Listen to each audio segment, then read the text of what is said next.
চক্রবর্তী টাকাটা নিয়েছিল। হ্যাঁ, তপন চক্রবর্তী টাকাটা নিয়েছিল। তৃণমূলের তপন চক্রবর্তী এনার থেকে 5,000 টাকা নিয়েছেন বাড়ি দেবো বলে, এখনো পর্যন্ত বাড়ি দেননি।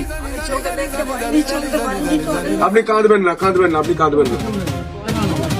আপনার 5,000 টাকা জমানো টাকা ছিল, আপনার স্বামী যা হোক করে দিয়েছিল। কত বছর আগে দিয়েছিল? 6-7 বছর আগে। তপন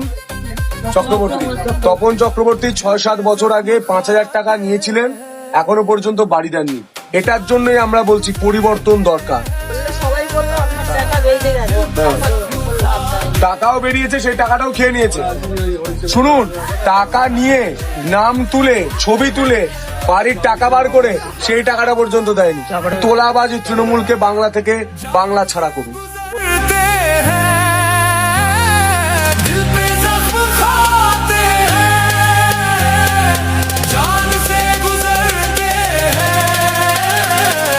जुर्म बस इतना है